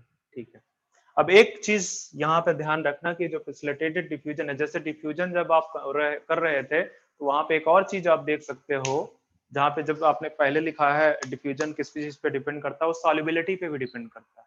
ठीक है, सॉल्युबिलिटी पे, तो जाके आप वहां पे लिख सकते हो कि जो डिफ्यूजन है, रेट ऑफ डिफ्यूजन है बेसिकली, वो सॉल्युबिलिटी पे भी डिपेंड करता है, पलट के लिख सकते हो आप। ठीक है, सॉल्युबिलिटी पे। अब यहाँ पे देखो, ये जो फैसिलिटेटेड डिफ्यूजन है, सपोज कर लो ये एक मैं सेल बना रहा हूँ, ये मैं एक सेल बना रहा हूँ, सॉल्युबिलिटी पे भी डिपेंड करता है बच्चे। ये जो सेल मेम्ब्रेन है, इसका नेचर बताओ, मेड अप ऑफ लिपिड, इतना ही बहुत, फास्फोलिपिड लिपिड, मुझे इसी से तो मतलब है। ठीक है, तो ये लिपिड का बना हुआ है। अब इसमें जो चीज सॉल्युबल होगी वो इजिली पास कर जाएगी, इसमें जो चीज सॉल्युबल है वो इजिली पास कर जाएगी, और जो इसमें सॉल्युबल नहीं है, मतलब हाइड्रोफिलिक मॉलिक्यूल्स जो वाटर सॉल्युबल है, उनको इससे क्रॉस करना बहुत दिक्कत हो जाएगी। ठीक है, तो ये जो फैसिलिटेटेड डिफ्यूजन है बेसिकली किसके लिए है? For hydrophilic molecules. ठीक है, हाइड्रो जो कि बेसिकली इसमें पास नहीं होगा, तो उनको पास करने के लिए इसमें, इसकी मेम्ब्रेन में कुछ कुछ चैनल्स प्रेजेंट होंगे। क्या नाम दे रहा हूं मैं? कैरियर या चैनल। ठीक है, कैरियर और चैनल, ठीक है, वो प्रेजेंट होंगे, वो इसको बेसिकली मूव कराएंगे, वो इसको बेसिकली मूव कराएंगे। ठीक है, तो बेसिकली फैसिलिटेटेड डिफ्यूजन आप एनसीईआरटी रीड करोगे तो वहां पे लिखा हुआ है कि जो मॉलिक्यूल्स लिपिड बाइलेयर में सॉल्युबिलिटी शो करते हैं, उनका जो रेट ऑफ डिफ्यूजन है वो क्या है? ज्यादा है, फास्टर है, in compare to those molecule which are hydrophobic. ठीक है, जो हाइड्रोफिलिक, ठीक है, जो हाइड्रोफिलिक मॉलिक्यूल्स हैं उनका जो मूवमेंट है वो लेस है, कम है। ठीक है, it is because of the solubility. ठीक है, सॉल्युबिलिटी के बेस पे आप बोल सकते हो। ठीक है,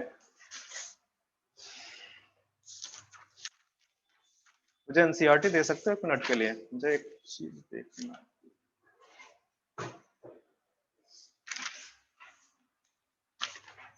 यहाँ पे है नहीं एक्चुअली मेरे पास।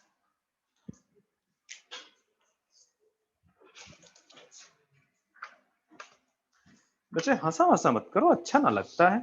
मैंने सुना था किसी को बोल रहे थे, किसी टीचर को, कि हम तो सारी क्लास में हंसते हैं। बिल्कुल अच्छा नहीं लगता मुझे। और आपको पता है ना, बिना मतलब अगर हंसो तो उसको क्या बोलते हैं? पागल। हम्म। ट्रांसपोर्ट वाला चैप्टर कहाँ पे है? पहला चैप्टर। मैं इसी बीच में आपसे एक क्वेश्चन पूछी, ये ऑनलाइन वाले कहाँ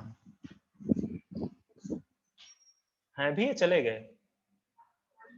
अच्छा, देयर आर सम स्टूडेंट। हम्म।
ठीक है, सारा बता देंगे। ठीक है, अब देखो जरा सा यहाँ पे कि मैंने बोला कि ये जो फैसिलिटेटेड डिफ्यूजन है, ये किसके लिए है बेसिकली? फॉर,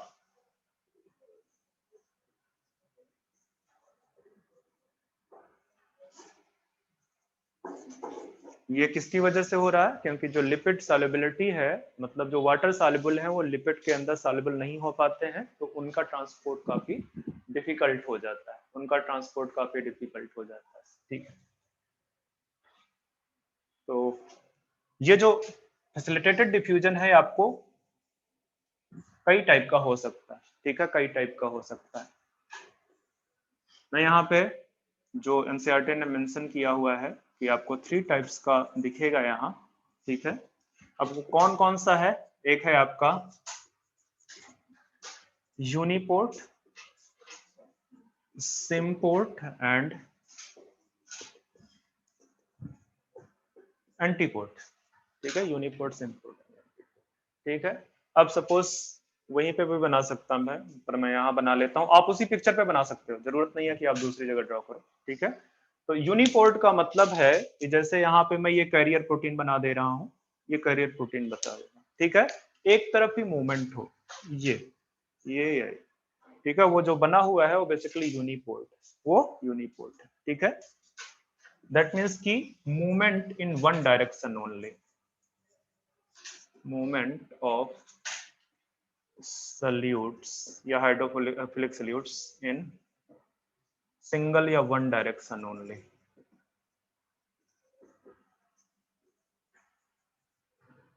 ये यूनिपोर्ट हो गया। एग्जाम्पल बता सकते हो मुझे कुछ यूनिपोर्ट का?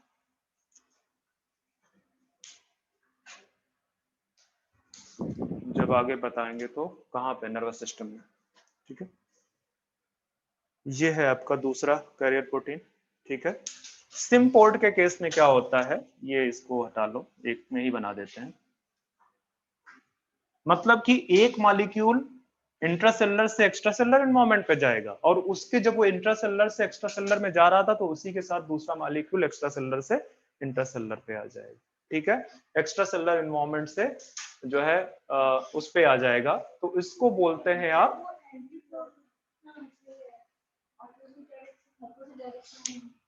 हाँ, तो मैं सिम्पोर्ट बोल रहा था। चलो ठीक है, कोई दिक्कत नहीं, उसमें कोई दिक्कत नहीं है, आप लिख लो। ठीक है, तो ये आपका जो है एंटीपोर्ट हो, जो वैसे मैंने कोई नाम नहीं लिया था। ठीक है, मैंने कोई नाम नहीं लिया था अभी। दूसरा बना लो, एक और बना लो, इधर बना लो।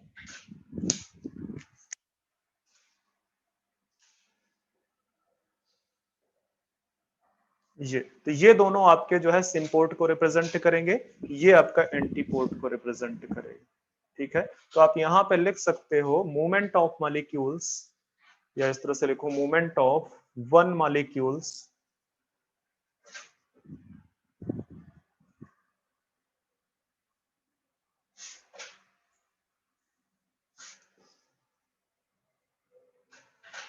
in one direction and another one in opposite direction simultaneously.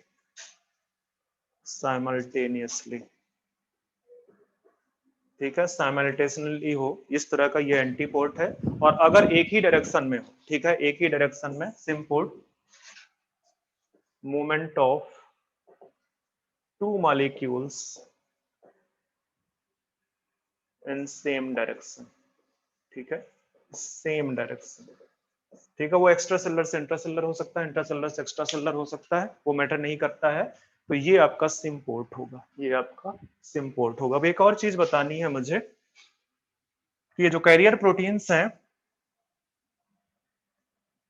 वो कैरियर प्रोटीन आपकी, सपोज यहाँ पे मैं, आपका ये मेम्ब्रेन है, ठीक है, और यहाँ पे मैं एक कैरियर प्रोटीन, तो ये कैरियर प्रोटीन पूरा का पूरा जो मेम्ब्रेन है उसको बाईपास कर जाती है इस तरह से, ठीक है। यहाँ पे चैनल बना रखा है, इस तरह से आप ये बोल सकते हो, ये चैनल बना रखा है, ठीक है। वैसे तो दो टाइप की होती हैं, एक चैनल होती हैं, एक में कंफर्मेशनल चेंज आता है, ठीक है। पहले जैसे इधर से इधर ट्रांसफर कराना है, तो यहाँ पे जो कंफर्मेशन होगा यहाँ पे मॉलिक्यूल के साथ बाइंड करने का, ठीक है, वो सेपरेट होगा। जैसे ही वो मॉलिक्यूल, जैसे यहाँ पे देख लो, यहाँ पे मैं बना रहा हूँ एक, यहाँ पे सपोज करो इस तरह का कंफर्मेशन, ठीक है। ये कंफर्मेशन इस हिसाब से है कि यहाँ पे जिस सल्यूट को ट्रांसपोर्ट करना है वो उसके साथ आराम से बाइंड कर जाए। जैसे ही इसके साथ बाइंड कर जाएगा, इसका कंफर्मेशन चेंज हो जाएगा, और कंफर्मेशन इस तरह से चेंज होगा कि इस मॉलिक्यूल को उठा के इधर डाल देगा, ठीक है, इस तरह से चेंज होगा, ठीक है। तो वो डिपेंड करता है कि दो टाइप के हैं, ये तो चैनल है, चैनल में क्या है कि वो सीधे सीधे यहाँ से ट्रांसपोर्ट कराएगा, यहाँ से ट्रांसपोर्ट कराएगा इस डायरेक्शन में, इस डायरेक्शन में, ठीक है। अब एक में ही पॉसिबल नहीं है, जरूरी नहीं है कि एक ही चैनल जो है इधर से इधर भी करवा दे और इधर से, ऐसा कुछ नहीं है। वो सेपरेट सेपरेट चैनल्स होते हैं। माइट भी चांसेस की एक ही करियर प्रोटीन में इस तरह की व्यवस्था हो कि दोनों तरह का मूवमेंट हो, बट वो बहुत रेयर केस है। ऑलवेज ये होता है कि जो है ये स्पेसिफिक होते हैं, इंट्रासेलर से एक्स्ट्रा सेलर करवाएंगे या एक्स्ट्रा सेलर से इंट्रासेलर करवाएंगे। तो ये मैं इसलिए बताने जा रहा हूं कि जो वाटर के लिए जो प्रोटीन्स हैं जिनको बोलते हैं पोरिन, ठीक है, पोरिन, ये पूरा का पूरा जो है बाईपास करती है, बाईपास द लिपिड बाइलेयर, ठीक है, या फास्फो लिपिड बाइलेयर, ठीक है, पूरा का पूरा उसको बाईपास कर देती हैं और फॉर्म चैनल, फॉर्म चैनल किसको किसके लिए है ये पोरिन्स? बहुत सारे मॉलिक्यूल्स के लिए है। उसमें से एक टाइप की पोरिन्स है जिसको बोलते हैं एक्वापोरिन्स, ठीक है। ये एक्वापोरिन्स आपकी जो है 8 मेम्ब्रेन प्रोटीन से मिलकर बनी हुई है, 8 मेम्ब्रेन प्रोटीन्स। और किसको ट्रांसपोर्ट कराती है ये? और ट्रांसपोर्ट ऑफ वाटर। कहाँ पे प्रेजेंट होती है ये? आपका जो है like plastid membrane, mitochondrial membrane, ठीक है। तो आप लिख सकते हैं फाउंड इन प्लास्टिड माइटोकॉन्ड्रिया, और भी देख लेना अगर कहीं पे पाई जाती हो, ठीक है, इतना मैंने लिखा दिया। तो आप याद रखना पोरिन्स, ये पूरा का पूरा एक्चुअली पोरिन्स का ही एक टाइप है एक्वापोरिन्स, ठीक है। एक्वापोरिन्स स्पेशली किसको ट्रांसपोर्ट कराती है? वाटर को ट्रांसपोर्ट कराती है। एनसीईआरटी में सारा मेंशन है, ठीक है, एनसीईआरटी में सारा मेंशन है। एक और फैसिलिटेटिव डिफ्यूजन के रिस्पेक्ट में एक और टर्म बताना है मुझे, टर्म या पॉइंट बोल सकते हो। ये है तो डिफ्यूजन ही ना, ठीक है, ये क्या है? डिफ्यूजन है। तो ऑलवेज कहां से कहां होगा? From higher concentration to lower concentration. मतलब ये पॉसिबल नहीं है कि बिना कंसंट्रेशन ग्रेडियंट एस्टैब्लिश किए आप मूवमेंट करवा दो। यही चीज, यही लाइन आपके एनसीईआरटी में लिखी हुई है। तो ध्यान में रखना इस चीज को कि जो फैसिलिटेटेड डिफ्यूजन से मूवमेंट है, ठीक है, मूवमेंट ऑफ मॉलिक्यूल्स या पार्टिकल्स, जो भी लिखना चाहो, ठीक, molecules always occurs across the concentration gradient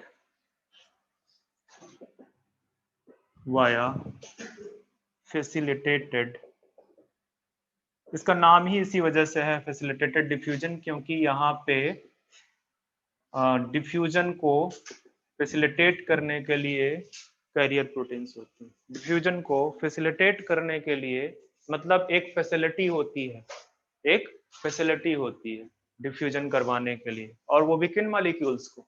hydrophilic molecules, those molecules which are not soluble in cell membrane. ठीक है, बहुत थके हुए मुझे लग रहा है। ठीक है, तो जो मॉलिक्यूल्स है वो बेसिकली आप उसको जो है फैसिलिटेट करवा सकते हो। टाइम कितना बच्चा बच्चे बताओ फटाफट।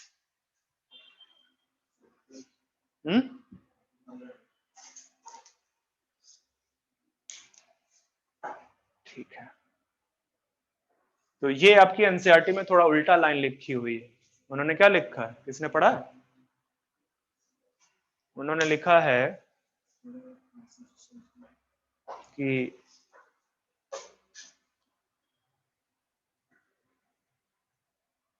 You need to establish a concentration gradient. ठीक है, या इस तरह से शायद लिखा हुआ है कि जो फैसिलिटेटेड डिफ्यूजन है वो आप उसको लो से हाई की तरफ नहीं करवा सकते। ठीक है, लो से हाई की तरफ नहीं करवा सकते। ठीक है, तो ध्यान में रखना, चूंकि ये डिफ्यूजन है तो जो भी फीचर है वो सारे डिफ्यूजन के हैं, मतलब except carrier protein. Carrier protein की जरूरत क्यों पड़ी? क्योंकि जो हाइड्रोफिलिक मॉलिक्यूल्स हैं उस मेम्ब्रेन में सॉल्युबल नहीं है, और इसकी वजह से उनका जो ट्रांसपोर्ट है उस ट्रांसपोर्ट के लिए एक फैसिलिटी डेवलप की गई। ठीक है, that's why it is known as facilitated diffusion. और फैसिलिटी क्या थी? Carrier proteins, carrier proteins. तो ये आपका फैसिलिटेटेड डिफ्यूजन खत्म हो गया है। आते हैं लास्ट में एक्टिव ट्रांसपोर्ट। अब एक्टिव ट्रांसपोर्ट में एक चीज और ऐड हो जाएगी, एक्टिव ट्रांसपोर्ट। तो ये हाइड्रोफिलिक मॉलिक्यूल्स के लिए ये भी है। ठीक है, ये भी आपके हाइड्रोफिलिक मॉलिक्यूल्स के लिए है। ठीक है,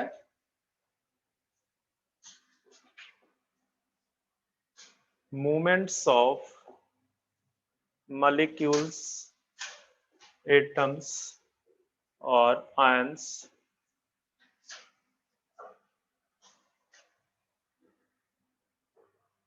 with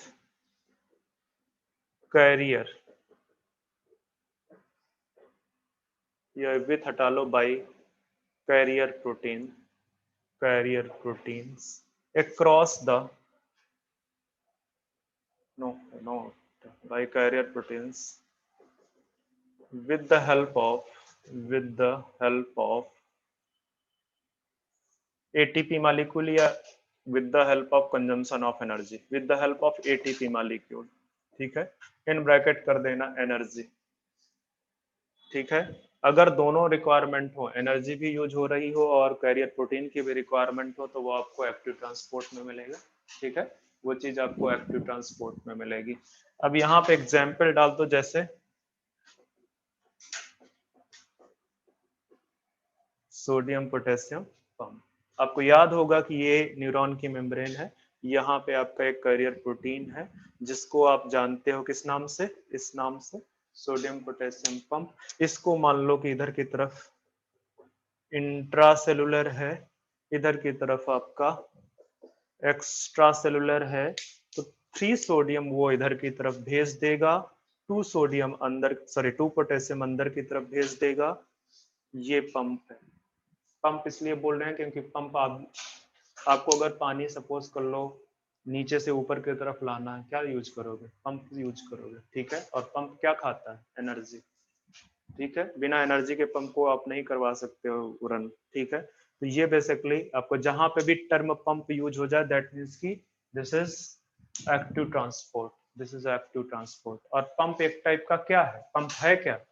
this is carrier protein, this is carrier proteins which run by consumption of energy। तो ये आपका एक्टिव ट्रांसपोर्ट हुआ। थोड़ा सा कंपैरिजन देखो आप, जहां पे भी कैरियर प्रोटीन आ जाती है तो कैरियर प्रोटीन, अच्छा एक पॉइंट पहले, उसको करने से पहले एक पॉइंट में लिखाऊंगा। ठीक है, यहाँ पे नेट मूवमेंट पॉसिबल है from low to high concentration. ठीक है, तो ये जो एक्टिव ट्रांसपोर्ट अकर्स, लिख दो एक्टिव ट्रांसपोर्ट, में 60 में लिख रहा हूं, active transport occurs from low to high. अगर हाई टू लो करना होता तो जरूरत क्या होती है हमको, एनर्जी कंजम्पशन करने की। ठीक, ठीक है, लो टू हाई कंसंट्रेशन। ठीक है, दैट मीन्स कि इसका इसका मतलब क्या हुआ कि there is no need to establish a concentration gradient. आप लिख सकते हो यहीं पे कि there is no need to establish, there is no need to establish concentration gradient. तो अभी तक बार बार हम बात कर रहे थे कि जो ये मूवमेंट है डिफ्यूजन एंड फैसिलिटेटेड डिफ्यूजन, उन दोनों के लिए कंसंट्रेशन ग्रेडियंट एस्टेब्लिश करना पड़ेगा, तभी होगा। ठीक है, और ये एक्टिव ट्रांसपोर्ट क्या है, इसको जरूरत नहीं नहीं है इसको। ठीक है, तो ये आपका एक्टिव ट्रांसपोर्ट मैंने बता दिया। और जरा सा देखते हैं कंपेरिजन,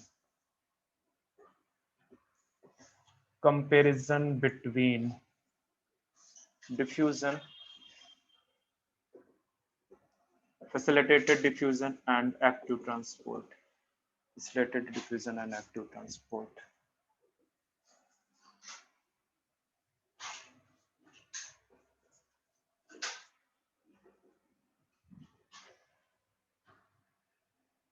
यहाँ पे मैं सिंपल डिफ्यूजन को एसडी से रिप्रेजेंट कर रहा हूँ बच्चे। ठीक है, इसको सिंपल डिफ्यूजन को, दूसरा आपका फैसिलिटेटेड डिफ्यूजन, तीसरा आपका एक्टिव ट्रांसपोर्ट, एक्टिव ट्रांसपोर्ट। ठीक है, तो पहला पॉइंट हम यहाँ पे डाल सकते हैं कि जो ये तीनों डिफ्यूजन है, इसमें कैरियर प्रोटीन की जरूरत है कि नहीं, कैरियर प्रोटीन।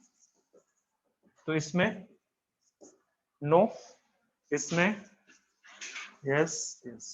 अच्छा, एनर्जी कंज्यूम होगी कि नहीं होगी, कंजम्पशन ऑफ एनर्जी, या एनर्जी ऑब्लिक लिख दो, energy oblique ATP consumption. Biological system है तो आपका एटीपी के फॉर्म में ही एनर्जी कंज्यूम होती है। ठीक है, तो यहाँ पे नो, यहाँ पे नो, जरूरत है क्या, नहीं इसमें यस।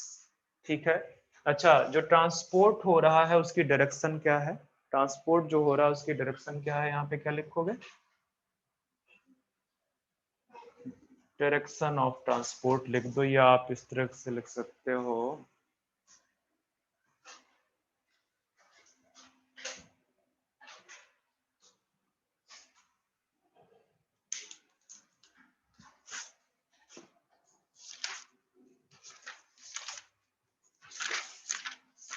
नहीं मेरे पास तो है नहीं, एनसीईआरटी दो, उसमें लिखा हुआ है टर्म।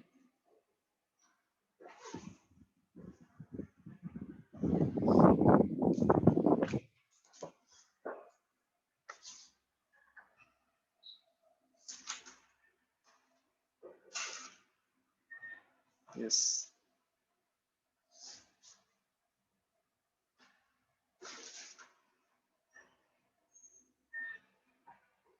अपहिल ट्रांसपोर्ट करके लिखा हुआ है। ठीक है, अपहिल ट्रांसपोर्ट, तो वही लिख दो आप यहाँ पे, अपहिल ट्रांसपोर्ट।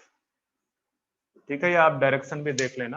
ये जो अपहिल ट्रांसपोर्ट है, अपहिल तो नहीं होता ना, ठीक है, मतलब अपहिल का मतलब ही होता है high to low, sorry sorry, low to high, low to high, low to high transport. ठीक है, तो यहाँ तो नो, यहाँ पे भी नो, और यहाँ पे यस। अच्छा, एक और चीज इंपॉर्टेंट है कि ये जो आपके कैरियर प्रोटीन है, ठीक है, ये सैचुरेट हो जाती है। सैचुरेट का मतलब है कि नंबर ऑफ जो कैरियर प्रोटीन्स है यहाँ पे, और नंबर ऑफ मॉलिक्यूल्स, अगर नंबर ऑफ मॉलिक्यूल एक्सीड कर गए, और वो सारी सीट, जैसे तुम किसी थिएटर में मूवी देखने गए हो, ठीक है, अब वहां पे सारी जो है सीट अगर ऑक्युपाई हो गई तो नेक्स्ट कोई यार नहीं आ सकता है। ठीक है, तो वैसे सेम चीज है। ठीक है, तो उसको बोल रहे हैं सैचुरेशन। ठीक है, सैचुरेशन, तो आप यहाँ पे लिख दो सैचुरेशन। ठीक है, यहाँ पे इसमें कोई कैरियर प्रोटीन की जरूरत ही नहीं है, तो नो, और यहाँ यस सैचुरेट कर जाएंगी, और यहाँ पे भी ये सैचुरेट कर जाएंगे। ठीक है, और पता है एक चीज बताऊं, ये जो मैं लिखा रहा हूं यहाँ से क्वेश्चन आए हुए हैं, और कई बार आए हुए हैं। ठीक है, तो गलती मत करना, गलती मत करना है आप।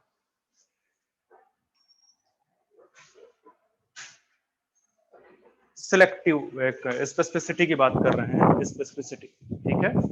तो आप यहाँ पे लिख सकते हो सिलेक्टिव इन नेचर, मतलब ये जो डिफ्यूजन है वो सिलेक्टिव है कि नहीं। तो इसमें अगर कैरियर प्रोटीन ही नहीं है तो नो, जबकि इस दोनों में यस, कैरियर प्रोटीन होगी तो वो सिलेक्टिव होगी, कैरियर प्रोटीन होगी तो वो सिलेक्टिव होगी। तो ये इतने हैं आपके, ध्यान में रखना इनको।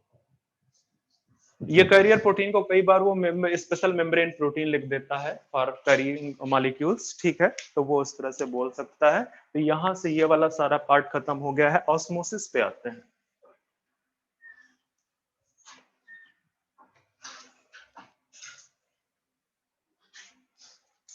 ऑस्मोसिस, अब ये स्पेशल टाइप का डिफ्यूजन, मैं पहले बता रहा हूं क्या है ये, स्पेशल टाइप का डिफ्यूजन है। आपको एक जगह मैंने और भी बोला था और वहां पे थोड़ा सा डिफरेंट बोला था, उसमें बोला था कि वो स्पेशल टाइप का ऑस्मोसिस, क्या केमी ऑस्मोसिस, पढ़ना तो नहीं है मुझे पता, मेरा चेहरा देख के, चलो ठीक है, स्पेशल टाइप, ये स्पेशल टाइप का डिफ्यूजन, ठीक है। विन विच, या इस तरह से बोल सकते हो, osmosis can be defined as movement movement of solvent molecule. इसलिए क्या, ये सॉल्वेंट का सिर्फ जो है मूवमेंट है, इस वजह से इसको क्या बोल दिया गया कि थोड़ा स्पेशल हो गया है, ठीक है। इस मूवमेंट ऑफ सॉल्वेंट मॉलिक्यूल, अब सॉल्वेंट मॉलिक्यूल में चूंकि हमारा पूरा सिस्टम ही वाटर पे बेस्ड है, तो हम किसके मूवमेंट की बात करेंगे, या तो यहाँ पे लिख दो वाटर, ठीक है, अगर मना है तो लिख दो, नहीं तो जरूरत नहीं है, ठीक है। सॉल्वेंट मॉलिक्यूल फ्रॉम, बताओ, फ्रॉम इट्स लोअर कॉन्सेंट्रेशन या हायर, ठीक है, from its higher concentration to lower concentration, lower concentration. अब एक और इंपॉर्टेंट चीज है, स्पेशल एक सेंस में और है कि ये मोमेंट तभी आप बात करोगे जब कोई बीच में मेम्ब्रेन होगी, और मेम्ब्रेन कैसी होगी, सेमी और सेलेक्टिव, ठीक है। तो from its higher to lower concentration across across semi और सेलेक्टिव परमिएबल मेम्ब्रेन, सेमी और, दोनों टर्म लिखने जरूरी है, कभी ये कंफ्यूज मत होना कि सेमी नहीं है या सिलेक्टिव नहीं है, ठीक है।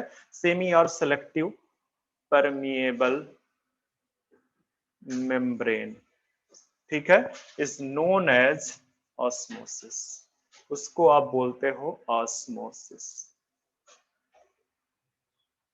ठीक है। मतलब कि अगर ऑस्मोसिस की बात आप कर रहे हो तो जो मूवमेंट है, जो मूवमेंट है बेसिकली वो across the semi permeable membrane होगा। अगर सेमी परमिएबल मेम्ब्रेन नहीं है, अगर ये सेमी और सिलेक्टिव परमिएबल नहीं है, ठीक है, एसपीएम सेमी और सिलेक्टिव परमिएबल मेम्ब्रेन, तो आप उसको ऑस्मोसिस नहीं बोल सकते हो, उसको ऑस्मोसिस नहीं बोल सकते, ठीक है डिफ्यूजन ही, बट बीच में कुछ कुछ सिस्टम डेवलप कर दिया गया है, ठीक है। आगे आते हैं,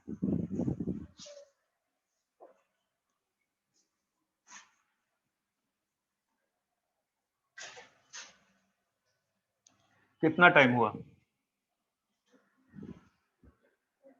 2-4 मिनट अधिक नहीं हुआ, चलो फिर चलते रहो, नहीं अगर अधिक हुआ है तो। बच्चे इस तरह से सिलेबस खत्म करना मुश्किल हो जाएगा, एक तो मैं कोई चीज छोड़ता नहीं हूं, नहीं बच्चे एक्स्ट्रा नहीं होगा, जितना पढ़ रहे हो उसको घर पे पढ़ते जाओ,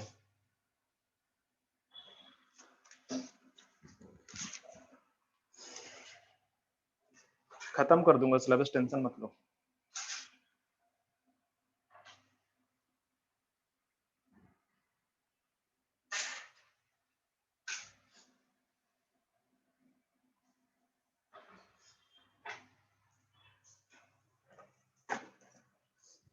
अब आते हैं ऑस्मोटिक प्रेशर के बारे में।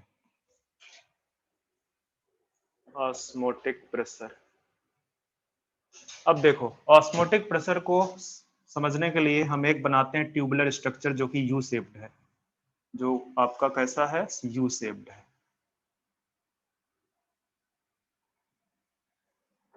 ठीक है, ये यू शेप्ड स्ट्रक्चर है।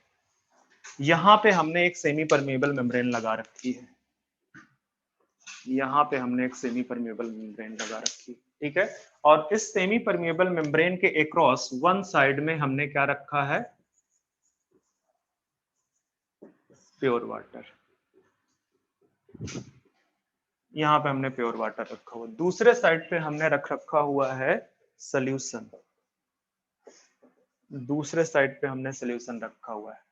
सारा मतलब आपको सिस्टम देख के एक चीज तो बिल्कुल क्लियरली समझ में आ गया होगा कि ये आपको ऑस्मोसिस के बारे में बताना चाह रहा है, ठीक है। ऑस्मोसिस डेफिनेशन अगर देख रहे हो तो आप समझो कि इधर प्योर वाटर है, इधर सोल्यूशन। प्योर वाटर की कॉन्सेंट्रेशन किधर कम है? सोल्यूशन साइड में, क्योंकि उसमें कुछ सोल्यूट एडेड है, ठीक है, ठीक है।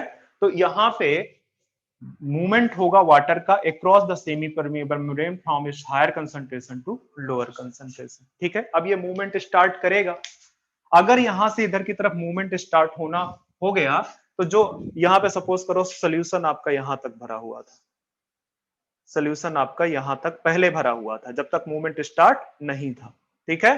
पर जैसे ही वाटर अंदर आएगा, वाटर तो आएगा आएगा क्योंकि उसकी कॉन्सेंट्रेशन यहां ज्यादा है, यहाँ पे कम है, इसका लेवल ऊपर बढ़ने लगेगा, ठीक है। ये जो लेवल बढ़ रहा है वाटर का, that is because of the osmotic pressure. वो किसकी वजह से है? ऑस्मोटिक प्रेशर की वजह से। और अगर इस लेवल को आप बढ़ने नहीं देना चाहते हो, मतलब आप क्या करना चाहते हो कि एंट्री ऑफ वाटर आप स्टॉप करना चाहते हो, तो आपको समहाउ यहाँ पे कोई चीज यहाँ पे लगानी पड़ेगी, यहाँ पे एक प्रेशर देना पड़ेगा, ठीक है। और यहाँ पे जितना भी प्रेशर होगा that will be known as osmosis, ठीक है, ऑस्मोटिक प्रेशर, ठीक है। अब ये बोल सकते हो कि osmotic pressure is the pressure to stop the entry of water from its higher concentration to its lower concentration across the semi permeable membrane, ठीक है। मतलब यहां से इसका लेवल ना इंक्रीज हो, इधर वाटर की एंट्री ना हो, आप उसके लिए जितना प्रेशर यहाँ पे लगाओगे वही उसका क्या है? Osmotic pressure. और वो किस चीज पे डिपेंड करेगा कि कितना प्रेशर यहाँ पे लगे? वो डिपेंड करेगा कि जो आपका सोल्यूशन की कॉन्सेंट्रेशन है वो कितनी, जितनी ज्यादा सोल्यूशन की कंसंट्रेशन उतना इधर से फोर्स लगाएगा वाटर, ठीक है, और उतना प्रेशर वहां पे आपको लगाना पड़ेगा। या एक और चीज बोल सकते हो कि ये जो प्योर वाटर मॉलिक्यूल है, ये प्योर वाटर मॉलिक्यूल इस सोल्यूशन की तरफ जाने के लिए इधर से जितना फोर्स एक्सर्ट कर रहा है दैट इज ऑस्मोटिक प्रेशर, ठीक है। वो हम इसलिए यहाँ पे पढ़ रहे हैं क्योंकि ताकि इजी हो जाए हमको समझने में कि ये जो लेवल इंक्रीज होगा उसकी एंट्री की वजह से उस लेवल को हम चाहते हैं कि वो ना बढ़ने पाए। अब वो जितना प्रेशर आप एक्सर्ट कर दोगे उसी को बोल दोगे ऑस्मोटिक प्रेशर, ठीक है, उसी को बोल दोगे ऑस्मोटिक प्रेशर। तो जस्ट एक डेफिनेशन लिख लेते हैं और छोड़ देते हैं।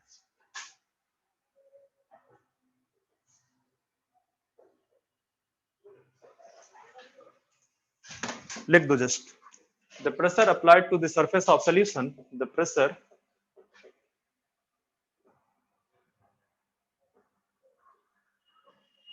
applied to surface of solution, या on बेटा लिखो, जब pressure applied on surface of solution to stop the entry of water, to stop the entry of water from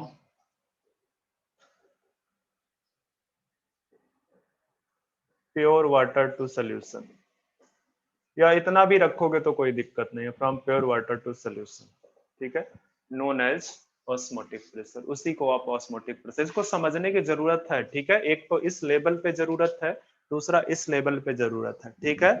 ये बेसिकली ये वाटर मॉलिक्यूल फोर्स लगा रहे हैं, ये जो लेवल इंक्रीज हो रहा है that is because of the force applied by the water molecules, solvent molecules, ठीक है। ये इसलिए मैं बार बार बता रहा हूं क्योंकि जब मैं टर्गर प्रेशर आपको समझाऊंगा तो आपको बहुत जरूरत पड़ेगी इस चीज को, ठीक है। ये जो फोर्स लग रहा है that is because of the entry of water, ठीक है, वाटर मॉलिक्यूल फोर्स लगा रहे हैं, ठीक है। और फिर मैं उस समय बताऊंगा टर्गर प्रेशर के केस में कि turgor pressure is because the entry of water, वो भी एंट्री ऑफ वाटर की वजह से ही, ठीक है।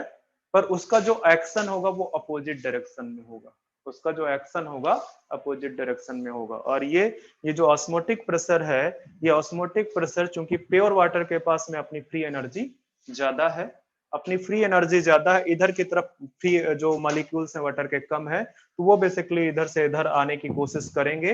अब इसको अगर आप रोकना चाहते हो तो उसके लिए जो प्रेशर आप यहाँ पे लगा रहे हो उसके इक्वल आपका ऑस्मोटिक प्रेशर होगा, उसके इक्वल ऑस्मोटिक प्रेशर होगा। ठीक है, मतलब कि प्रेशर कहाँ से अप्लाई हो रहा है, from solvent to solution side.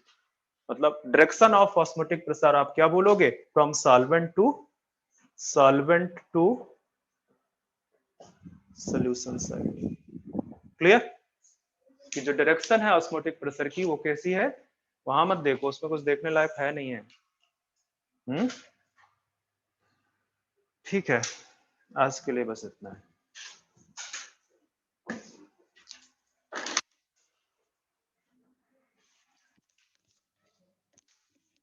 उसमें क्या देख रहे थे कि कर रहे थे क्या, आपको दिख जाता है कितना टाइम हुआ है,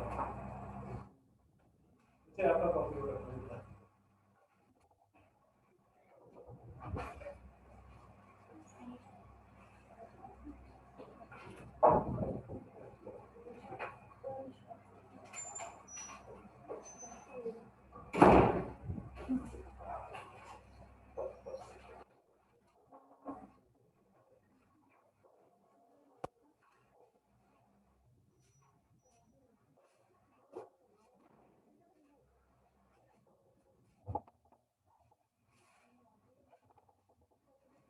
ব্যাগ থেকে আপনি কেন বসে গেলে পেনগুলো সব পে হয়ে যেত।